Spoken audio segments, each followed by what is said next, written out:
Hi, and welcome to Filmmakers Compass Podcast, a show where we talk about movies and more movies. I'm D-Man, joined by CP. And CP, you look like you're already rocking some fall colors. You got a big, bright orange shirt on. Seems like you're ready to get festive. I'm always ready. I mean, think about it. College football's about to start. I know, we said we Leaves don't... are about to change color. About the time to start watching scary movies. What about a pumpkin spice latte? It's always time for pumpkin spice latte in my life. That's usually so. It's actually funny because I went to Disneyland this weekend and they officially, the day before I went, unveiled the Halloween theming for Disneyland and Uh-huh. Disney California Adventure, DCA.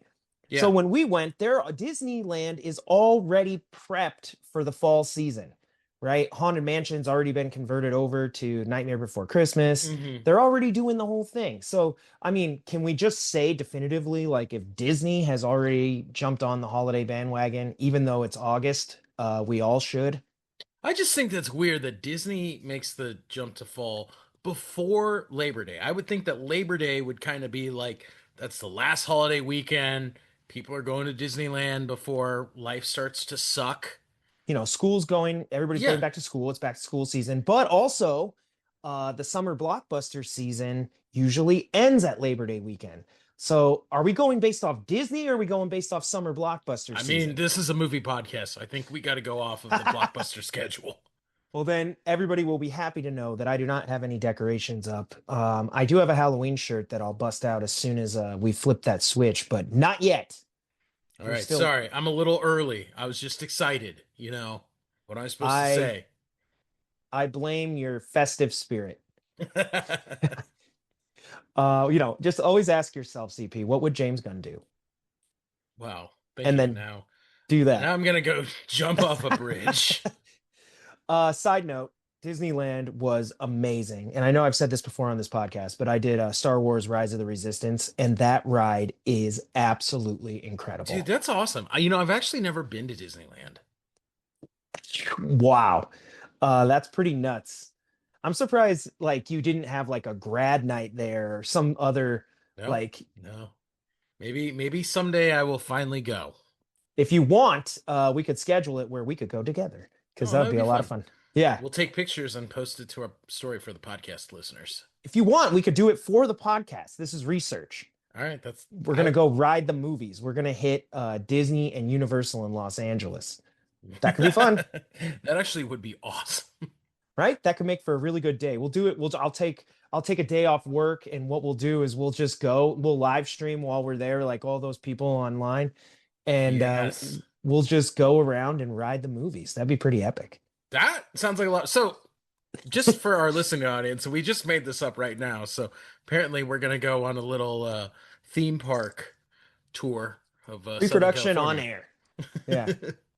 All right. Well, let's go ahead and jump into the episode this week. So first up, we do have our shout out CP, just like normal. And first up is Ivor. So he jumped in on the TMNT episode and he said TMNT, Saving Private Ryan, Matrix, RoboCop, and Gravity are all great to see in the theater. Mhm. What are your thoughts on those movies? They are all great movies. So, why would you not want to see them in the theater? Agreed.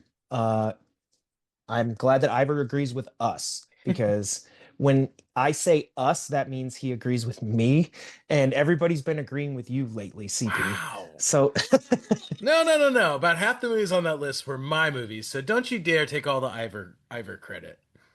I do got to give a quick shout out to Danielle. She actually messaged me about potentially going to see The Matrix at Cosm in Los Angeles, which is that experience you were talking about, CP. So I might be going. I might be going without you. Yeah, I was gonna say thank you, Danielle, for not inviting me to go I don't know. with Maybe you and maybe Dustin. I'll Wow. get you the invite. I'll see what I Well, can do. just send me a picture of what Cosm looks like on the inside because I really want to go, Dustin. All right, all right. I'll let you know.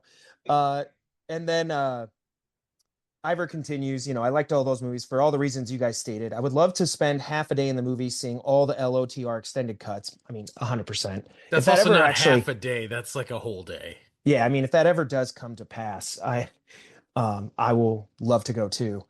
And he said, I would want to see movies that have great production design that put you in that space. So my list would include Master and Commander, Heaven's Gate, Apocalypse Now, and an honorable mention for rock climbing documentary, Free Solo. Oh, well, just to let you know, Ivor, I've actually seen three of the four movies you listed in the theater. And thoughts? Is he correct? Yeah, I mean, Free Solo was trippy watching that in the theater when you realize that you're like, wow, this is like actually happening. I know. Imagine seeing that at like that dome screen in Las Vegas. Oh, the Sphere. The Sphere. That'd be pretty Yeah. crazy. That was cool. Master and Commander was great on the big screen. That was the first time I saw it. Do you like So, Russell Crowe?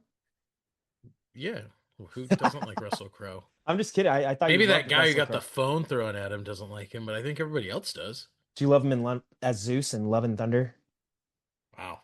Always gotta go there, I guess so. I mean, in his little pink tutu huh? and his lightning bolt. I Yeah. mean, I gotta say, I gotta give him credit. At least he went all in on it. I mean, he Oh seemed yeah. like he was having fun. So, tip of the cap, Russell Crowe. CP, little round of applause for Ivor here. He said, I got my friend Julian to start listening. He agrees with everything you said about Superman. So damn it, Julian. Welcome to the show. And thanks for agreeing with CP. Julian, I'm really glad that you're listening. You sound like you're gonna be a great addition to this podcast community.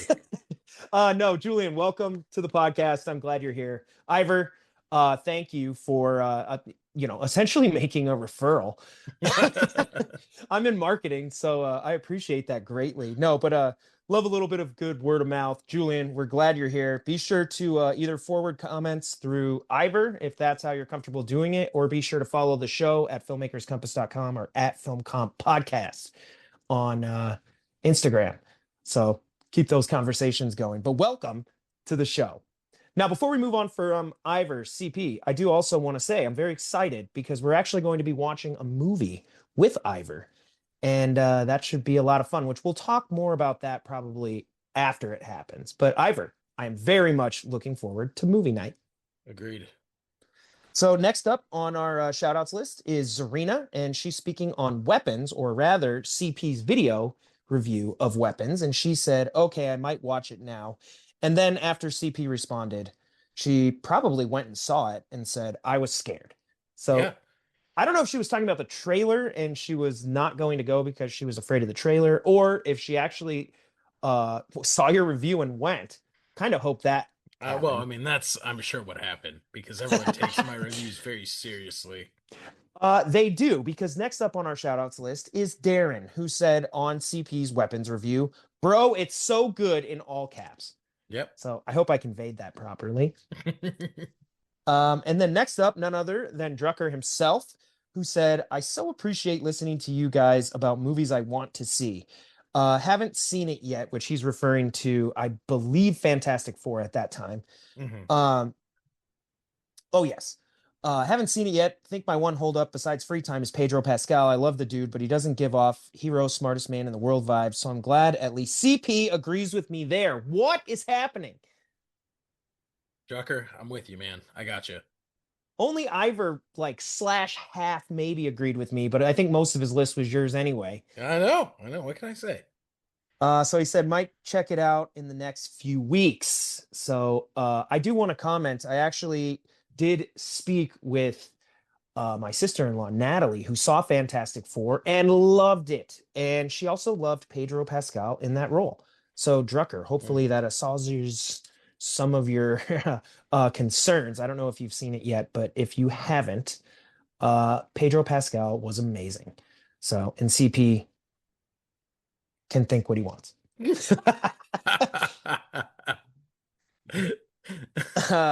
still have more shout outs, CP. This is a long one this week. Sean jumps in, and here we go again. He said, I finally saw Superman. Man, I have so many opinions.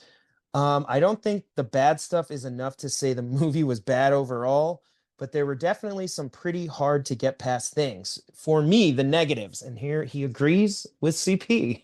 Oh boy. He did not like crypto. Yeah. He said Crypto that kind of crypto sucks. ruined every scene that he was in. He thought maybe he should have been used much more sparingly, but ultimately, he thought Crypto brought the movie down. I agree with Sean on that one. Now, I am paraphrasing here because Sean wrote basically a novel. So I'm not going to read it exactly. So sorry, Sean, if I don't convey your thoughts exactly. But he also said the stakes were one of the negatives, that he thought they were all over the place. Hmm. Like Superman stuck in a river and can't get out, and then just uses his breath at the very last second, and that's strong enough. Hmm. Crypto comes in and saves the day out of nowhere. Deus Ex Machina just Yep. shows up, and even if Superman is getting beat up, it's like bam, here's Crypto, and everything's good. And then Kryptonite, which I gotta say, I mean, it's a little hard to criticize Kryptonite when it comes to Superman, because literally, not only is that a part of cultural lexicon, but it is a major part of Superman. But I kind of get what he's saying, which is overall, they didn't really have kryptonite. They just had a guy who could fake it. And Hmm. just out of nowhere, conveniently, once they get Superman inside a box that he can easily break out of without kryptonite, there it is. Yep. So he did say positives, Clark and Superman, which agreed. He said Justice Gang and Mr. Terrible was one of his favorite parts of the movie. Agreed. Hmm. Also awesome. And he thought Lex was pretty good, at least the performance. I know, CP, you had your issues with Lex and sort Lots of, of issues with Mr. Luther in that movie. well, Sean said he thought the performance was great. And I agree with him. I actually enjoyed that performance. There were a couple things that, I got hung up on. His plan, I kind of got hung up on him basically being like an audio video game controller when fighting Superman. Yeah. Like at first it seems cool, like he's outsmarting Superman, but like when I think about the delay and sort of like, I don't know how it is, it's not like he had like a FPV like headset on and Yeah, he's yeah, yeah. like, how does he even know? I don't know, whatever. Um, but overall, Sean said it wasn't enough to bring the movie down, so I think he enjoyed it, but definitely not going to make his list of top five superhero movies. Fair enough. Well, So thank you, Sean, probably, for a relatively reasonable take on the film. oh my gosh, we have a shout out where someone agrees with me.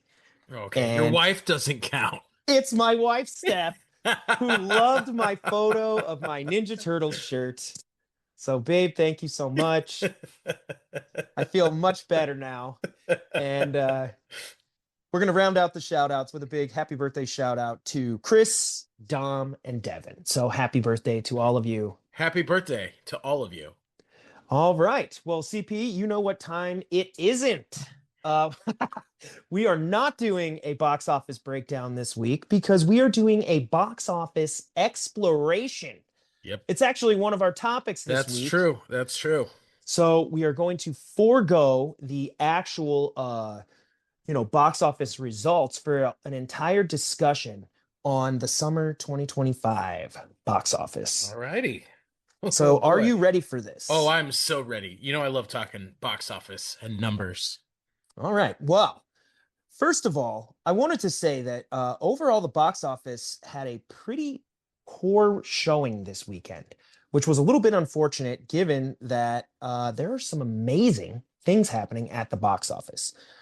So I'm going to throw it over to you. One of the first things that obviously, when you look at the box office, comes to mind is number one this week was a Netflix release, K-pop Demon Hunters, Yep. is in theaters simultaneously as Netflix released this movie to massive success on Netflix, streaming success. What are your thoughts on that? That's crazy. So, yeah, boy, it's pretty trippy, isn't it? When we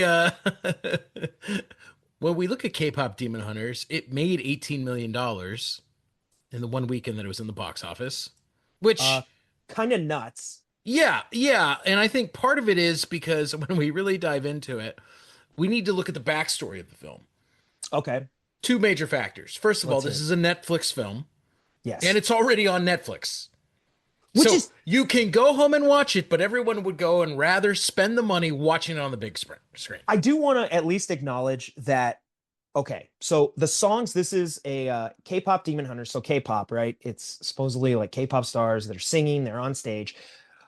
It is worth noting that this movie in theaters is technically a sing along. Those Hmm. songs from the film have like dominated the charts. They're incredibly popular, but this movie in theaters is a sing along. So Hmm. there's a little bit more than simply people just wanting to see the movie on the big screen. Yeah. It's an experience. It's probably like that Taylor Yep. Swift concert film Which you was went and saw. awesome. Yeah. Yep. Oh yeah. So something to be said for that, I think. But okay, backstory. Let's hear it. So aside from that, this movie was actually in development by Sony. And Okay. Sony somehow changed their tune on it and decided that it was not going to be profitable. So they sold it outright to Netflix for $20 million. dollars. That's it. That's it. It just made that in one weekend at the box office. That's not even Netflix Exactly. streaming it. Now, and as I'm sure you know, K-pop Demon Pumper, K-pop Demon Hunters is such a success that Netflix is planning on turning this into a massive franchise.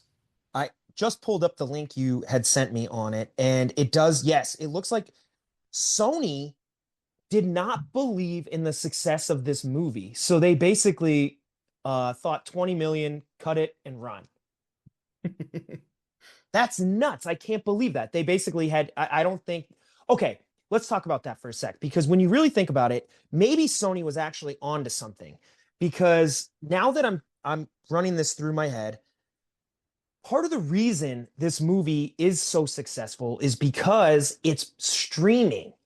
Now, had Sony just released this in theaters without a streaming companion to get people excited for the film and want to go to this sing along experience in the theater, Hmm. maybe it would have done pretty poorly. I mean, that's possible. Like, I get. if Sony was just going to do it all themselves and then just cut a distribution deal with like one of the streamers after the theatrical runs over. Hmm.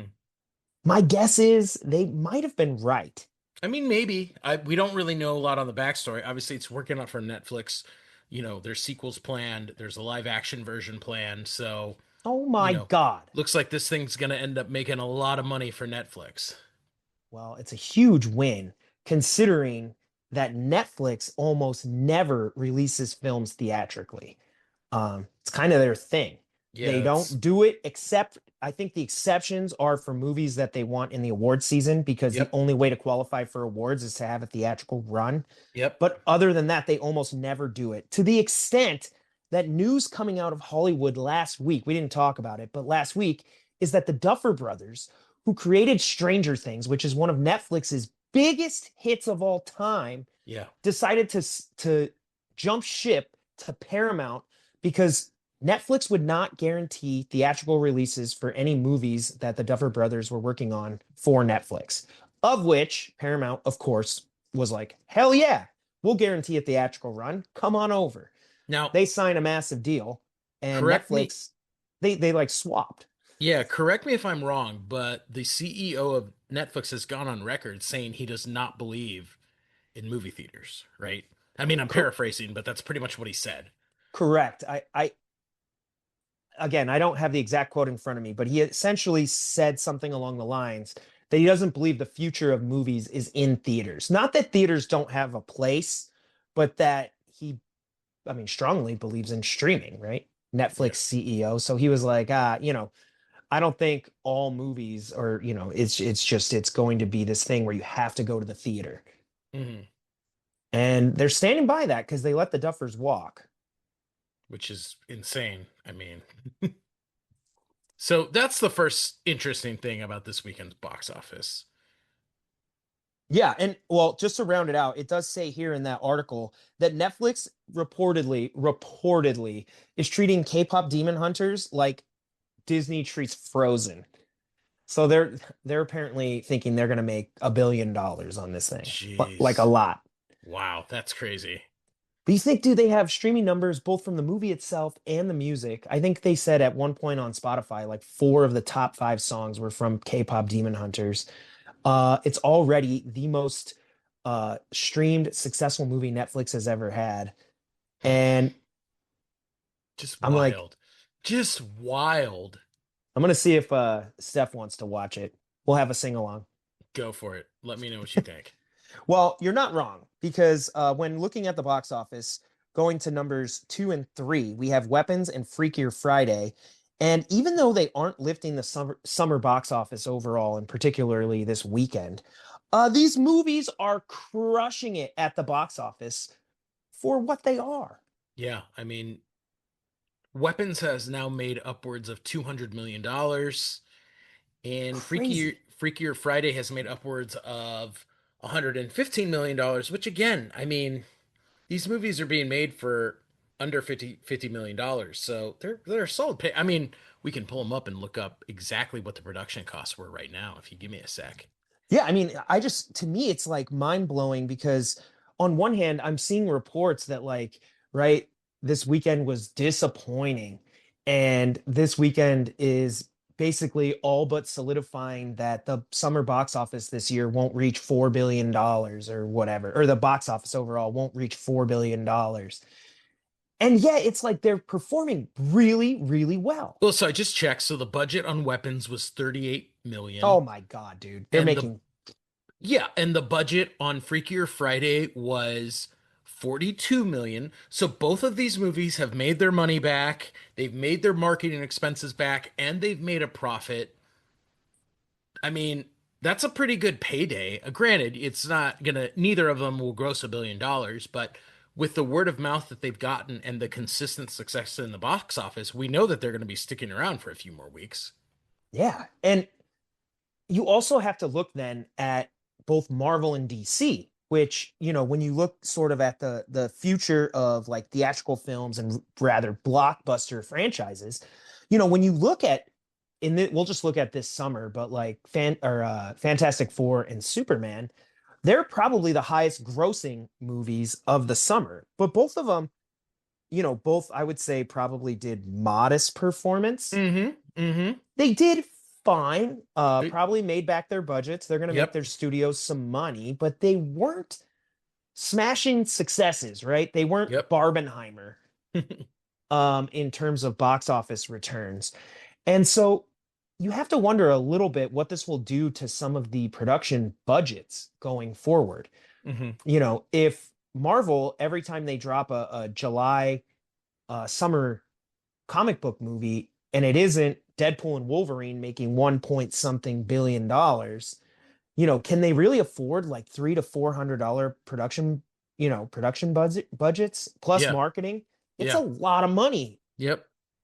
to do these movies. It makes me wonder if in the future, we might see like obviously the tentpole movies like the Avengers and um, some of their marquee franchises will probably still get high production budgets. Look at the way Jurassic World Rebirth performed this summer. Yeah. Incredible. Yeah.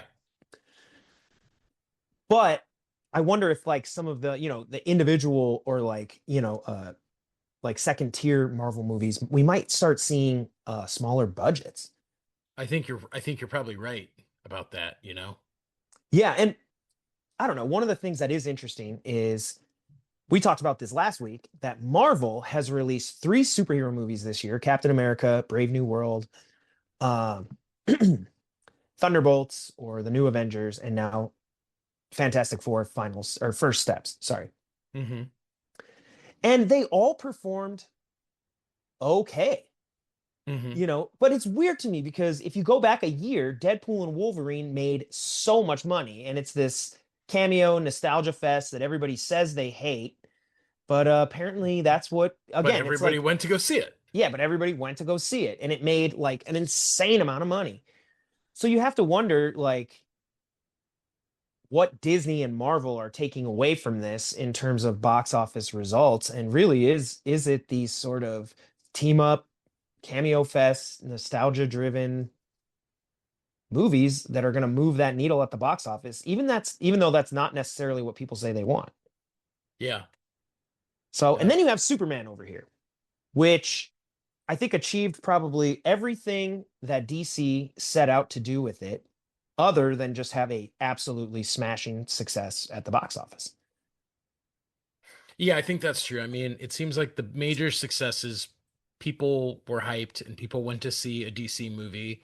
and it wasn't a complete abysmal failure in terms of the story, in terms of production, in terms of giving the fans what they wanted, and it did make money, In which terms is of, which is not what they have done the last 4 or 5 times they've tried this. you forgot in terms of director James Gunn, you can give him some cred, CP. I have zero cred to give him. You can just say, hey, you did a 30% good job. I think that's too much credit for the man. Oh, okay. Well, anyway, yeah, I totally agree with you. I think Superman did achieve each of those checklist items. And, I think at the end of the day, really all they set out to do was reboot. And if people are excited about what's coming next, then that's a good sign. But going back to our shout outs with Sean, having seen Superman finally, he did say after watching this movie, I don't give two shits about Supergirl.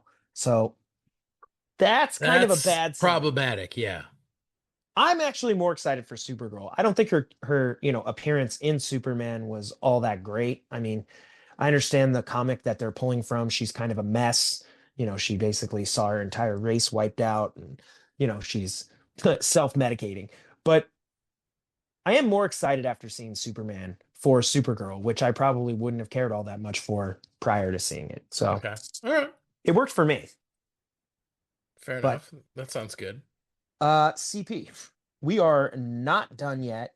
Oh, we're not?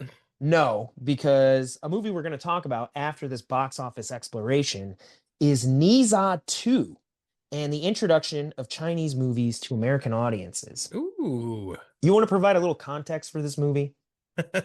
Nisa 2 is the best movie that you've never heard of. Let's just start there. There we go. It is the most successful movie in the box office this year, having grossed over $2 billion. dollars. And we've talked about it a little bit during box office breakdowns Hollywood is because jealous. that $2 billion dollars is pretty much completely excluding the United States of America because it just released and it's only made $22 million dollars domestically. Most Mm. of that other $2 billion dollars comes from the country of China.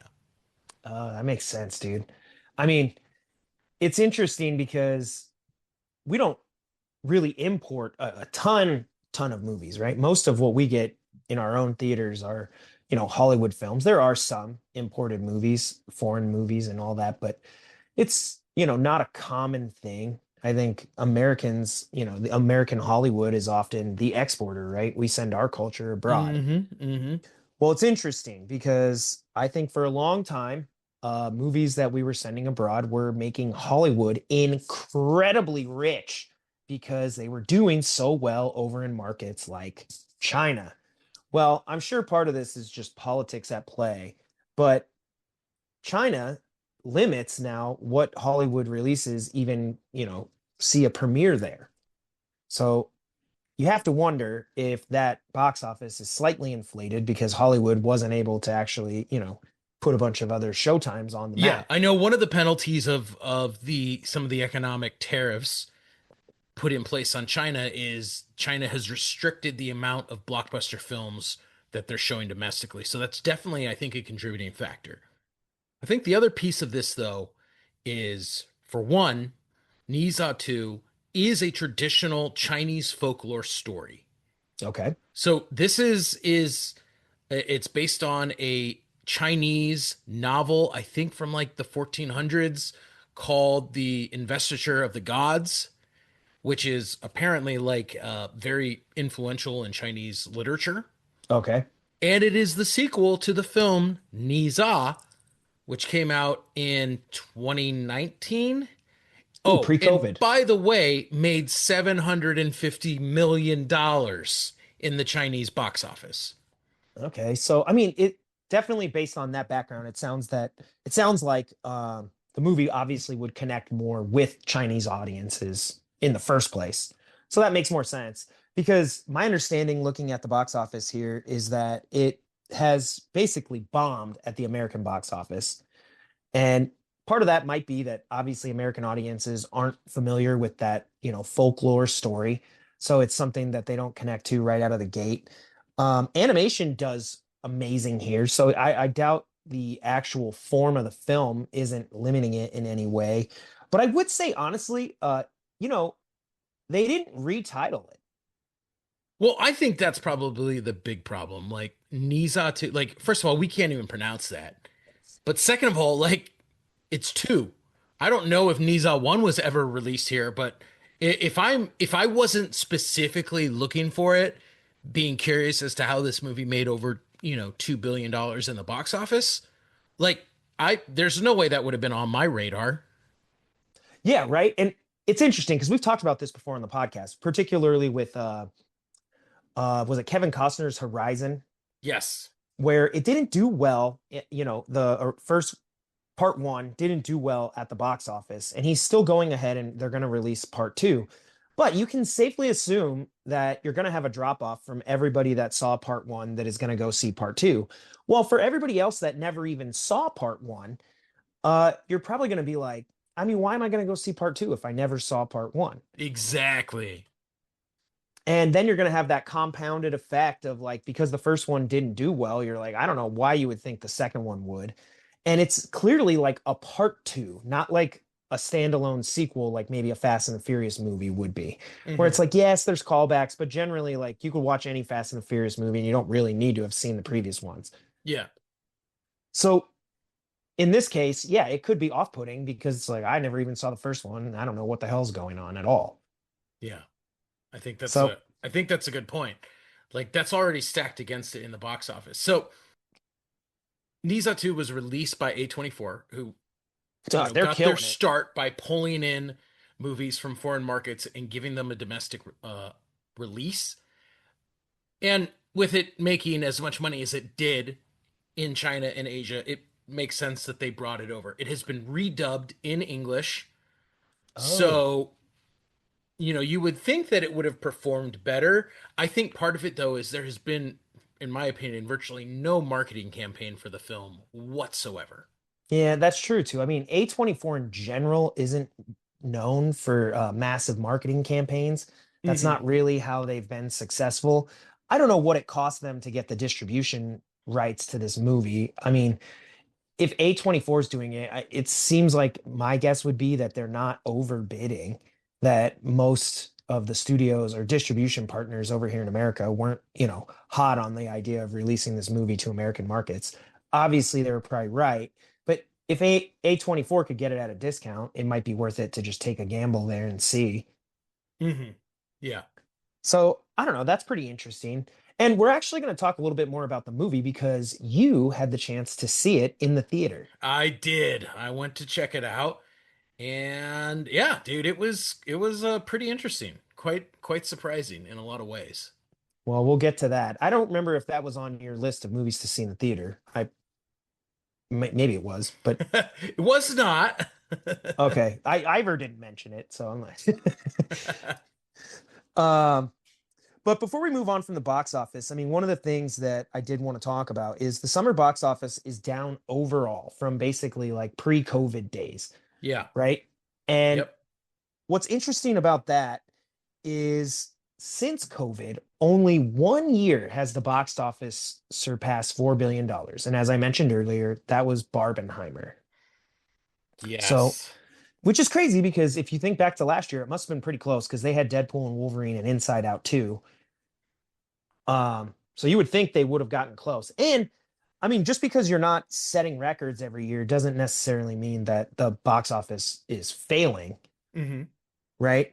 But this year, you look back and we had other movies like Mission Impossible Final Reckoning, which I guess performed again kind of modestly at the box office. It did big numbers, but I heard the production budget and the marketing for that movie cost a ton.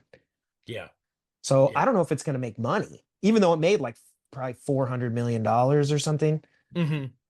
and then you have Elio from Pixar, which also underperformed, despite last year Inside Out doing incredibly well. This year, their movie did not do so well. So you have to wonder, our discussion last week, CP, was that AMC's revenues were up, that they were doing better than they had the previous year. But here we have people complaining that the box office is down. I mean, what the hell is going on here? That's a good point when you think about it, right? Hollywood's upset that they're not making as much money as they expected to, yet the theaters are saying, "Hey, we're doing better than we expected to." So what's the disconnect there? Yeah, and then even the movies that aren't considered blockbusters are actually making the studios money, Yeah. which is Yeah. kind of strange. So it's like the movies further down where, I mean, you think about it, it's interesting. Like you go back to the pre-COVID days and it's like, yeah, why was Disney making so much at the box office? They're blockbuster films, Marvel, Star Wars, Pixar, whatever. Yeah. Like they're Yeah. literally just releasing blockbusters with massive budgets. They're making so much money at the box office that they're like, this is amazing. Yeah. Well, now it's like the movies lower down, doing the box office list are doing they're doing pretty good. They're just not lifting the overall box office. Yeah, and I think that that reflects two things. For one, if attendance is back over across the board, right? Then unlike previously where everybody showed up for 3 weekends in the summer to catch, the first major blockbuster, the second blockbuster, and the third blockbuster, it Yeah. sounds like audiences are going to the theater more frequently, and that's why AMC is seeing the success that they're seeing. This isn't just about everyone in America coming out and watching Barbenheimer, Avengers. Yeah. right? Instead, this is, hey, let's go see Weapons, let's go see Freakier Friday, let's go see, you know, Jurassic Park, and we'll Yeah. spread the wealth across the entire summer box office season. That's the first thing. I think the second thing is, and we talked a little bit about this before, there have been a lot of films that are anniversary releases and re-releases, right? Just this Oh, past that's a weekend, good point. Clue was back in the movie theater, Batman and Batman Returns was in the movie theater, Jaws is coming out next I'm weekend. going. I'm going. Um uh Well, we saw Teenage Mutant Ninja Turtles. Teenage Mutant Ninja Turtles. Yes, right. We've seen lots of these anniversary screenings really become a focal point from the theatrical perspective over the last few years. Yeah, I think we And still have like isn't Back to the Future, Toy Story. I think Revenge of the Sith came out, 20th anniversary. the Breakfast Club's coming out. Like, those are a ton of movies that people want to go see. And obviously, the theaters are making most of the profit on those, right? Yeah, because it doesn't cost anything to put it back in the To in the show a theater. movie that was aired before. And so I think that's the other piece of it. And then I think the final thing is, and this is what you were talking about earlier, when we look at movies like Weapons and Freakier Friday, this does point to what I think is the future of the industry. I think we're Okay. going to see fewer and fewer of these massively expensive tentpole films that an entire financial quarter is based around the success of. Okay. Instead, we might go back to how the industry was 20, 30 years ago, Like the where it 90s. was there were more movies in the theater, more movies being distributed, but they were made for lower budgets. Yeah, I mean, I it mean, might that's be. diversifying risk. I mean, let's go back to 2012, 2013 when John Carter came out, right? That was such a colossal failure that it almost bankrupt Disney. Yeah, it's And nuts. There should be a documentary about that. there actually should be. And when you think about something like, for every Marvel movie that you put out, there's an inherent risk because if it doesn't make $1 billion, as we saw with Fantastic Four, it's considered a flop, which is Yeah, insane. And for that one, $400 million movie, guess what? How many Freakier Fridays could you have made? A lot.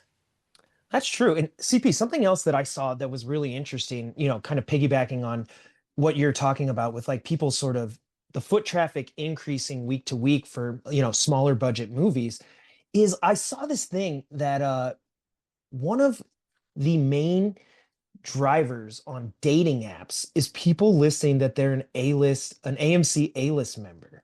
Really? Yeah, so that they can, connect and go see movies together. No way. I Yeah, like like that. people are That's wearing cool. it like a badge of pride. Yeah. But I think there's something to that as well, which started with what was the other service? I can't Movie think of it. Pass. Movie Pass, where they really identified that I think people would be willing to go to the movies more frequently uh if the price was right or there's a deal there to be had. And they made a good point always, which was think about how many showings there are at one theater per day, and these are megaplexes, or one, actual like theater, not just a individual theater. Like, how many of them are two-thirds empty? Maybe more than that.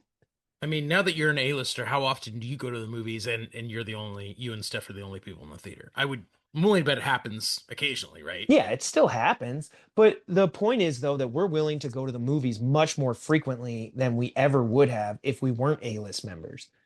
Like, even if you think about how much you would have to spend to make your A-list pass worth it or your movie pass worth it, even if you're going just enough to break even, the point is that there's a mental trick, there's mental gymnastics going on that make you think you're getting a deal, and then thus you go more frequently, even if, right, all you did was actually just break even on your price. Yeah, exactly. So, and we do go more. I went and saw a ton of movies last spring that we probably never would have seen in theaters. Well, You and I know, think part this, of it is you're willing to take a chance. You're like, hey, it doesn't cost me anything. yeah, I'll like go sit through this. I've already gone to go see the blockbuster movie, which paid for my pass. Yep. So, yeah, let's go take a look at this movie, and just go have, a fun night at the movies. And what did we buy? Soda and popcorn. And sometimes I buy a popcorn bucket or a cup, Yeah, right. you know? So I don't know. It's just interesting to me because there's definitely something going on here, and it's totally encapsulated by this weekend specifically. I think up till now, we've been talking about the blockbusters and this and that, all summer long. And here I'm like finally starting to see this trend where it's like AMC is saying, hey, our numbers are up, even if box office is the same or lower. You're like, okay, that's cool. And now we're seeing movies lower down that production budget list also being incredibly successful, where the Yeah. blockbusters are sort of struggling. So you're like, something's happening here. Yeah. Yeah. It's pretty cool. I don't know. I'd be interested, to see how this all pans out over, the long term. But it's exciting because it sounds like the theaters are sticking around. Right. And I mean, obviously, we have this podcast because we love movie theaters. So I'm glad that we're going to be able to go for a little while longer. Well, CP, I want to go ahead and shift the conversation over to Nizatu because you actually did go. Right. You're one of the few people that saw this, not only in the theater, but at all in America. And I wanted to get your thoughts on the movie because we sort of, talked about it a little bit from a distribution box office standpoint. But now, how did you feel about the film? Oh man, it was weird. And what I mean by weird is there was some really good things and some really bad things, but I can see why it was not this explosive, massive success in the United States. So, Okay. first thing was, I was the only person in the theater during a primetime showing watching this movie. And it wasn't one of the small theaters, it was one of the massive Ooh, theaters. that's ugly. So that already shows you that, okay, people don't know about this film either because the name isn't resonating, there hasn't been word of mouth, or they haven't seen the marketing, which is a failure. Yeah. So going into it, there were a lot of things that I think are just not going to resonate with a Western audience. This is based on Chinese folklore. Okay. So unless you really understand Chinese mythology, Taoist philosophy, it, there's a lot of it that just doesn't really resonate with the mythology that we look at as Westerners. It's this film about there's multiple realms of existence, the spirit realm and the physical realm. There's people who are part demon and people who are Hmm. immortals who are essentially demigods, and it involves flying and magic and energy projection. And Everything you're describing sounds awesome. so on one hand, yeah, like if you watched a lot of anime and you love Dragon Ball Z and you love shows I about do. mythic quests and magic, you will totally love it. But I think the other problem is not if you do not have a background in Chinese folklore, there's a lot of it that you just don't understand. I went into the movie, granted, I didn't see Nazi 1, the Yeah, I first was gonna one, say, I mean, do you think or some of this may Niza have been, 1. yeah, do you think some of this may have been addressed in the first one? I Possible. I think that's part of it. The other part of it is I just don't have the background of what the story is. I didn't have a background of who the characters are, right? There's names and places that I've never heard before. There's characters that I have never heard before, but it's very clear that the Chinese audience that it's intended for is familiar with them. For Okay. example, there are scenes where characters appear in the film who are only in the film for a line of dialogue, a few moments, right? And their names flash up on the screen in the same way that you would think to make them recognizable if in the same way that say this was a film about Greek mythology, right? And they're like, Or oh, even this is Zeus or Athena right, I or was gonna say, even you look at Thor. modern. We don't Yeah, even know who Zeus is. We all know who he is. exactly, right? Or you know those cameos that we get in superhero films where Yeah, it's exactly. intended, oh, okay, we as hardcore Marvel fans know who this character is. It was kind of presented like that to an audience, but I was like, I don't know who this person is. I Yeah. feel like I should, but no clue who they are. Okay. That makes So, sense. in terms of the actual story structure, it was massive. It didn't fit into what I would consider a traditional Western three act structure. It was Oh, more that's like weird. six acts. And what was weird about that was I feel like ideally this should have been stretched out into like a series Well, because okay, because so it's first a of all, massive, yeah, like you said, 6 acts, but like even if you were to have, say, like a movie, think like a Tarantino film, where you have 6 chapters, yeah, it's still gonna be structured either like, two, two, and two. So even though you have chapters, it's still gonna follow that beginning, middle, and end classic structure. Even if it's out of order, whatever, the point is like generally, when American films come out, they follow that structure. yeah. And this didn't. And it felt like a lot of story crammed into, 2.5 2 hours. hours, yeah. Well, Like, and like you mentioned, you look back at something like Dragon Ball Z, right? If you were to take, and for anybody that hasn't seen Dragon Ball Z, it's notorious for its episodic structure of like, at the beginning of the episode, it's like last time on Dragon Ball Z, Goku and Frieza were fighting in an epic battle on Namek. And then like the episode ends and it's like next time on Dragon Ball Z, Goku and Frieza are still fighting an epic battle on Namek. And like it was notorious. It gets memed. It's one of those funny things, but a lot actually does happen from a story standpoint where things that were pluses go to minus and things that were minus go to plus. And like it's this overall battle journey that can't be condensed and still carry the same emotional heft because yes.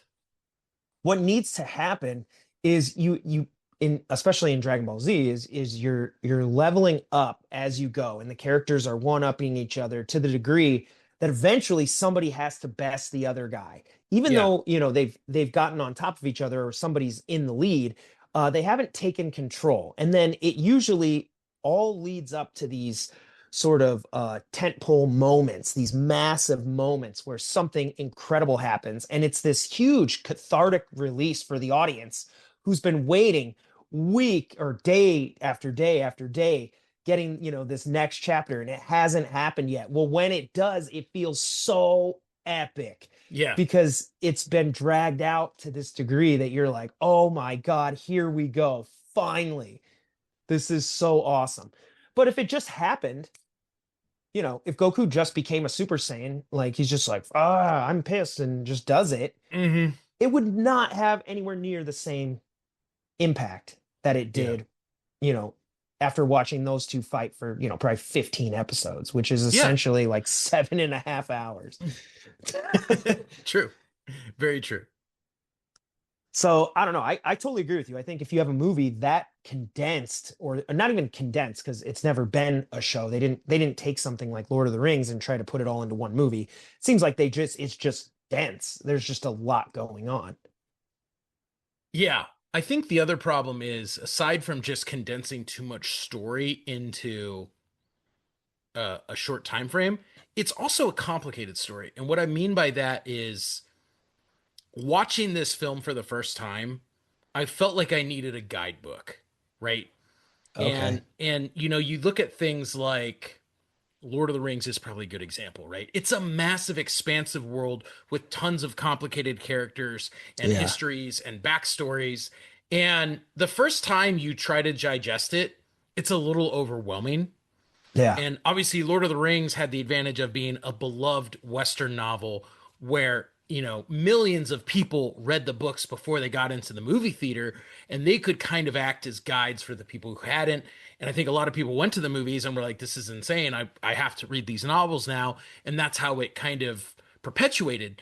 So for me, just showing up in the middle of this trilogy of this story, I was kind of overwhelmed and like, man, I wish I had something to reference in terms of what's going on and how these things work.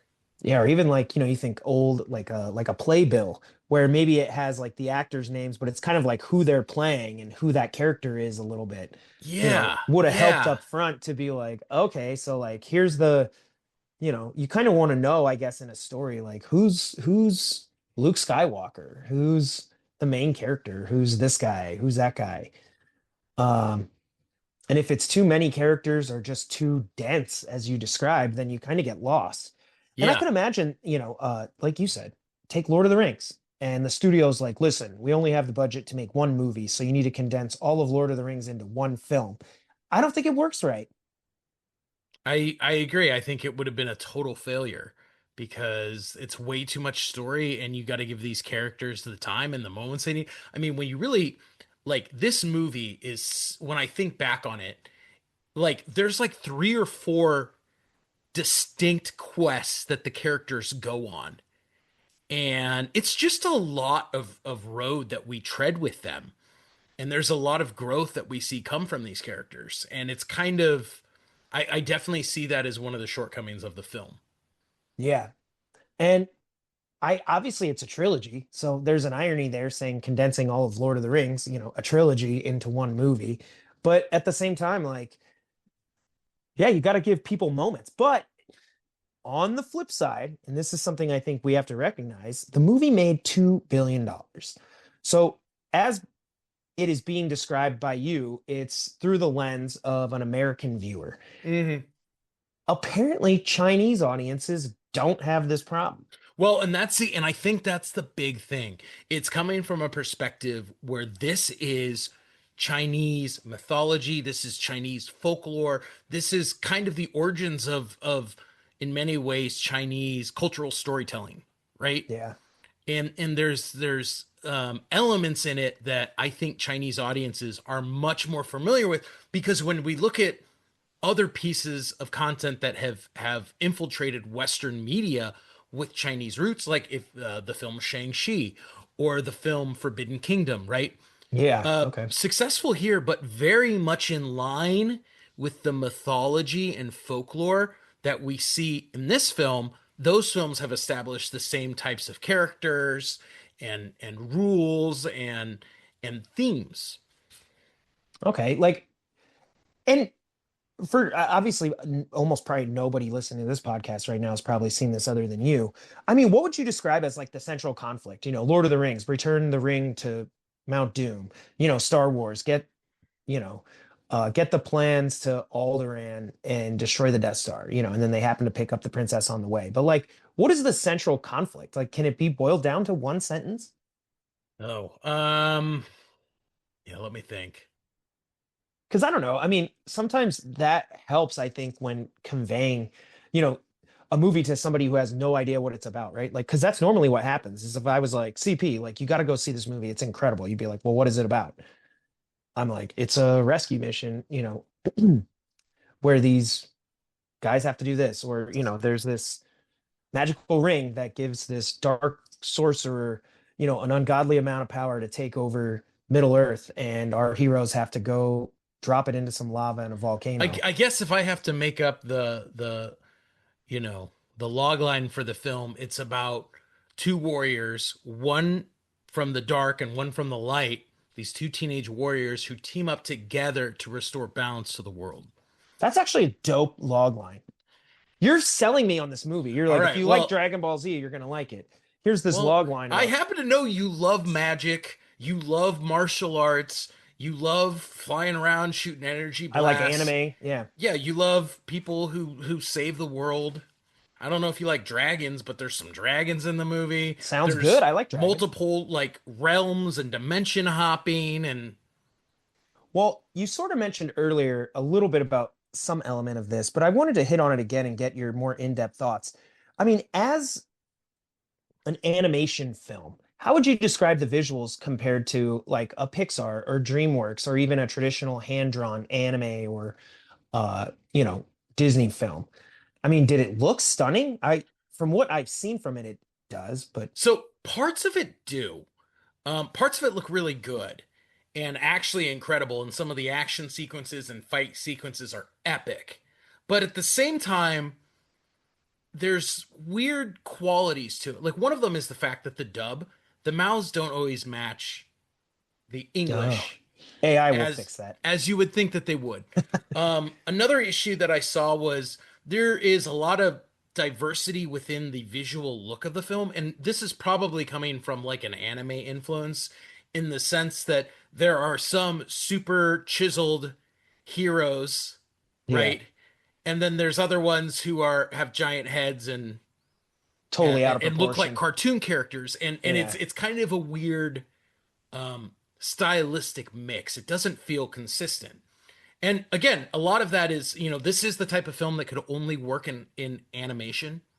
Okay, You I have like that. talking animals, you have people who transform from their animal form to their human form, you have dragons, you have sea creatures, you have demons, you have these celestial immortal characters, and you have everything in between. Okay. It's pretty cool. My final question, I guess, on this movie then is a little bit more about, does this get you excited for additional Chinese movie releases? You know, or are you, let's say Dragon Ball Z, right? You see DBZ, it's your introduction to anime. Are you excited to check out more anime? It's kind of interesting. As I said, I think at first, when we look at this past weekend in the box office, right? K-pop Demon Hunters came out. There wasn't a major milestone release. Why? I'm assuming because Hollywood was skeptical to see what was going to happen That's with the interesting. the Yeah. domestic release of this incredibly successful film, which didn't materialize. Yeah. But why? For one thing, I don't know. I think that probably signals to Hollywood that Beijing and China do not have the box office power domestically that I think Hollywood was afraid of, right? Yeah. I don't know that all Chinese movies are going to be able to permeate Western culture in the same way. Now, I mean, it's a good place to start with the highest grossing Chinese movie of all time. Plus, it's animated, which is pretty safe when considering, that allows sort of a crossing of, cultures and different things because, right, animation can be so many different things. yeah, And this yeah. does look like, like a candy colored, massive visual treat. So I could see where they would think this would be way more successful in America than it was. Yeah. And finally, I think that the other interesting thing is, I mean, when the final movie in the trilogy comes out, will I see it? Yes. When it's sat through the All second right, one, that's cool. I'm Yeah. curious to see how it progresses. Do I think it is going to be a smashing success? No. Do I think it will be a little more successful than this film was? Absolutely. Do I think that we need to be on lockdown for, preparing for the massive influx of these incredible Chinese films that we're going to get? I don't think so because I don't think that this was successful enough to point to kind of this cultural shift where we're like, no, this is the moment where the dam breaks, and all of a sudden there's a massive influx of films Yeah. from mainland China. As we've seen throughout different times in history, where Hong Kong films or Sure. Yeah. Yeah. Japanese films, Mexican films. There's periods where certain areas really start to kind of their cinema, their local cinema really takes out and starts getting not just international but domestic, you know, praise. Success. And I Yeah. and I don't know that this. I think that this could have been that had this box office really taken off, and it didn't. So I think that's going to put a damper on the growth of Chinese films within the United States. All right. Well, I mean, you kind of sold it for me. Like I'm kind of down to see it now. Um, I don't know that I really was prior to that, although I was definitely fascinated to see how it performed at the box office. But maybe I'll give it a shot because you didn't say it was bad. And I mean, I don't know. Do you like this better than James Gunn films or? Oh, 100%. I watched 7 of these before I can watch the next James Gunn movie. Oh, okay. Well, all right, CP, that actually does it for our episode this week. I had fun talking box office in depth. Me too, dude. A little box office exploration. Maybe we'll bring this back like once a quarter or like seasonal, where it's like, hey, we're going to take a look at how the holiday films are doing overall, but not just like one or the other. And that could be fun. Yeah. So, Yeah. to our listeners, be sure to continue the conversations. Ask any questions or send any feedback. We love to hear from you guys. And you can follow the show at filmmakerscompass.com and on Instagram at FilmCompPodcast. And you can follow me at Big Kid D-Man, CP. You can follow me at NDCal5.